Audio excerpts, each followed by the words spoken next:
बाबा 14ला उभे होते त्यावेळेला 1,32,000 मतांनी निवडून आले। 19ला पुन्हा त्यांना उमेदवारी मिळाली ते त्यावेळेला 2,32,000 मतांनी निवडून आले। आता तिसऱ्यांदा सर्व मतांनी ठरवलं की यांना 3,32,000 म्हणजे 1-1 लाखाची वाढ प्रत्येक वेळेला त्यांनी जायचं ठरवलेलं आहे। आणि आजची संख्या बघून हे आज निश्चित शिक्कामोर्तब झालं की बाबा जवळपास 3.25-3.5 लाख मतांनी या ठिकाणी निवडून येतील। भाऊ किती महाराष्ट्रामध्ये एकंदरीत किती जागा निवडून होतील असा विश्वास तुम्हाला? महाराष्ट्रात अतिशय अनुकूल परिस्थिती आहे। मी उत्तर महाराष्ट्राच्या बाबतीतही सांगेल, गेल्या वेळी आपण 8-8 जागा सांगितलं होतं की मी 8-8 जागा निवडून देऊ। म्हणजे नगर, शिर्डी, दिंडोरी, नाशिक, जळगाव, रावेर, धुळे, नंदुरबार अशा 8 जागा आपल्याकडे आहेत। या 8-8 जागा मागच्या वेळी आपण निवडून दिलेल्या होत्या। यावेळेला आम्ही आश्वासित केलेलं आहे सर्व नेत्यांनी, सर्व पक्ष नेत्यांनी की आम्ही 8-8 जागा या ठिकाणी उत्तर महाराष्ट्रातून निवडून देऊ। मला वाटतं महाराष्ट्रातली परिस्थिती तशीच राहील। 42+, 43+ आम्ही या ठिकाणी या जागा करू। आपण कोणी काही म्हटलं, किती म्हटलं तरी शेवटी लोकांनी ठरवलेलं आहे, मतदारांनी ठरवलेलं आहे की माननीय मोदीजींनाच तिसऱ्यांदा या देशाच्या पंतप्रधानपदी बसवायचं आहे। हा देश ज्या गतीने पुढे चाललेला आहे त्या गतीने अतिशय लोक गरिबांच्या योजना असतील, सगळ्याच बाबतीमध्ये, मग अगदी विमानतळापासून, रेल्वेपासून, रस्त्यांपासून, इंडस्ट्रीपासून, संरक्षण खात्यापासून, सर्वच बाबतीमध्ये आपण ज्या गतीने पुढे चाललेलो आहोत त्यामुळे सर्वांचा विश्वास हा मोदीजींवर आहे। विकसित भारताच्या दृष्टीने आपण आपली वाटचाल करत आहोत। आपल्याला देशाला सुपर पॉवर करायचं आहे, महाशक्ती करायचं आहे आणि ते मोदीजीच करू शकतात हा विश्वास सगळ्या मतदारांमुळे असल्यामुळे मोदींना पंतप्रधानपदी सर्वांना बसवायचं आहे। त्यासाठी बाबा भामरे हे मोठ्या मताधिक्याने यावेळेला निवडून जातील। आपण नव्हते नंबर 1 तो विषय। आणि चंद्रकांत रघुवंशी नाराज आहेत, त्यांनी उघडपणे सांगितलंय की आम्ही नाराज आहोत। तर नंदुरबार बाबतीत काय? चंद्रकांतजींबद्दल, रघुवंशीबद्दल मी खरं त्यांच्याशी मी बोलणार आहे, त्यांनाही जाऊन भेटणार आहे। मी बहुतेक यानंतर आज नंदुरबारला जाणार आहे। मी फॉर्म भरायला तो त्यावेळेला मोदींची सभा नांदेडला होती त्यामुळे मला तिथे जावं लागलं। अनेक ठिकाणी महाराष्ट्रामध्ये आता मी इथून पुन्हा लातूरला निघालेलो आहे। इथून लातूरलाही मला जायचं आहे, नंदुरबारलाही मी जाणार आहे। उद्या परवा मी सोलापूर, म्हाडामध्येही आहेत, साताऱ्यामध्ये पण जातो आहे। अनेक ठिकाणी मला जायचं असतं। पण मला असं वाटतं की नंदुरबारची जागा ही मागच्या वेळी त्याच्या आधी आमच्याकडेच होती। तोही भाजपचा किल्लाच आहे, अतिशय गड आहे आणि रघुवंशींना आम्ही त्या ठिकाणी समजवू। मी एकनाथजी सुद्धा आमचे माननीय मुख्यमंत्री आहेत, ते सुद्धा त्यांना समजवतील कारण ते त्यांच्यासोबत आहेत। मला वाटतं 1-2 दिवसामध्ये चित्र स्पष्ट होईल आणि ती जागा मोठ्या मताधिक्याने या ठिकाणी निवडून येईल। मला वाटतं आता उमेदवारी म्हणजे फॉर्म भरायला सुरुवात झाली, शेवटच्या टप्प्यातली सुद्धा 1-2 दिवसामध्ये तोही तिढा त्या ठिकाणी सुटेल। निश्चित मला अपेक्षा आहे की या 2 दिवसामध्ये उद्या परवापर्यंत नाशिकचा उमेदवार त्या ठिकाणी आम्ही जाहीर करू। पण उमेदवार कधी जाहीर झाला तरी मी तुम्हाला पुन्हा सांगेल की नाशिकची जागा ही आम्हीच जिंकू।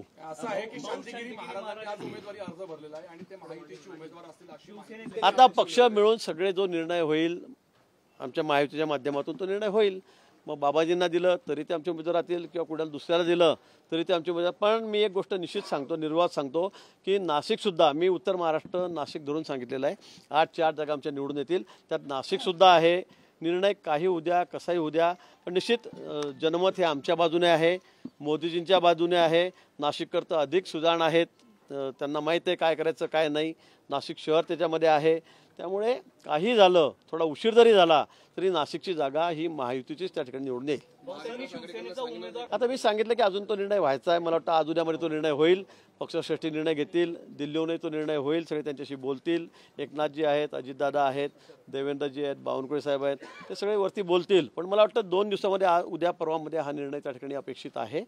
पण निर्णय काही हो, कुणालाही तिकीट मिळो, जागा ही महायुतीचीच होईल। हो, एक लाट नाही तर सुप्त नाराजी आहे मतदारांमध्ये, असं एक वातावरण आहे, असं एक आरोप विरोधकांकडे। मला वाटतं विरोधकांकडे काय शिल्लक आहे मला तुम्ही सांगा, विरोधकांकडे काय राहिलेलं आहे, विरोधकांकडे काय आहे? पण आता ते हेच सांगतील लाट नाही, नाराजी आहे, हे नाराज आहे, ते नाराज आहे। पण मला वाटतं की लोकांनी ठरवलेलं आहे, देशातील जनतेने ठरवलेलं आहे, मतदारांनी ठरवलेलं आहे की यावेळेला मोदींना तिसऱ्यांदा पंतप्रधान करायचं आहे।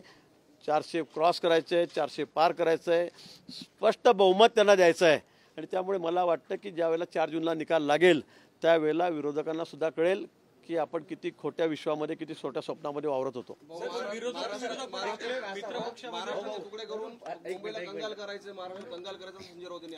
नाही, मला वाटतं शिवसेनेला म्हणजे दुसरा काय त्यांच्याकडे विषय आहे? निवडणुका आल्या मग त्या नगरपालिकेच्या असो का महापालिकेच्या असो का कुठल्या विधानसभेच्या असो, त्यांना एकच आहे, बस मुंबईला तोडायचं आहे महाराष्ट्रापासून. तुम्हाला कोणी सांगितलं? असं वेड्यासारखे स्टेटमेंट वारंवार का करतात? देवेंद्रने सांगितलं कोणाच्या बापाची हिंमत नाही की मुंबईला महाराष्ट्रातून तोडेल. पण आपल्याकडे काही मुद्देच नाही, आपलं काही कर्तृत्व नाही. 2.5 वर्षामध्ये आपण घरामध्ये झोपा जोडल्या आणि आता काहीतरी येऊन बाहेरून फक्त एकच विषय, मुंबईला तोडायचं आहे, मुंबईला तोडायचं आहे.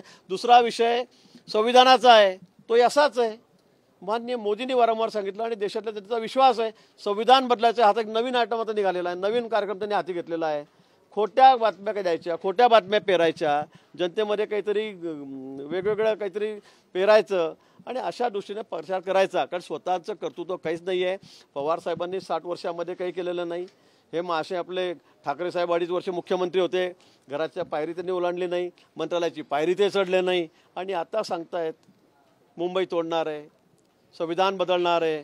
खोट्या बातम्या पेरल्या जात आहेत. सर, एक प्रश्न असा होता की ॲडव्होकेट पूनम मॅडमांचं तिकीट कट करून स्टँडिंग खासदाराचं तिकीट करून यांना उमेदवारी करतायत, तर महिलांना तुम्ही न्याय द्यायच्या संदर्भात काय सांगाल? का नाही, न्याय का नाही आहे? आपण जळगावला बघितलं नाही का, स्टँडिंग माणसं असताना महिलांना दिले ना आपण मला वाटतं देशामध्ये भारतीय जनता पक्षाने जेवढ्या महिलांना तिकीट दिलं तेवढं कुठे दिलं मला तुम्ही सांगा. तुम्ही संख्या मोजा.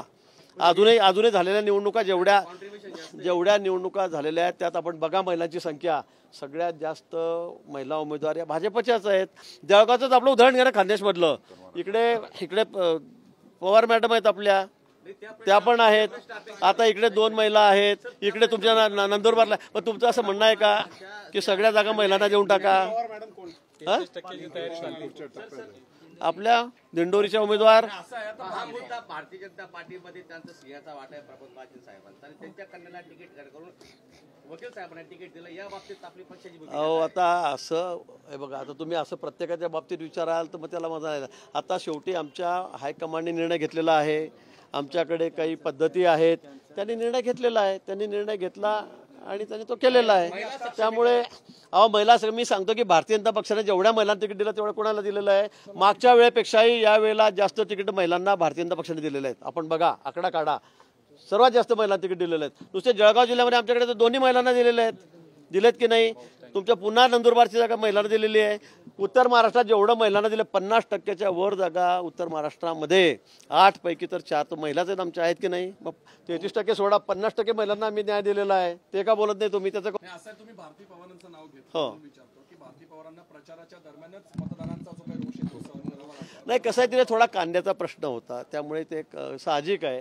शेतकऱ्यांचा प्रश्न होता, कांद्याचा प्रश्न होता, त्यामुळे शेतकरी नाराज होते. पण परवाच तो प्रश्न आता सुटलेला आहे. आपणही बघाल की मी सांगितलं उत्तर महाराष्ट्रामध्ये 8 जागा म्हणजे त्यात भारती पवार सुद्धा आहेत. त्याच्यामध्ये भारती पवार नाही असायला विषय नाही. पण शेवटी लोकांना देशाचा विचार करायचा आहे, लोकांचा विश्वास मोदीजींवर आहे.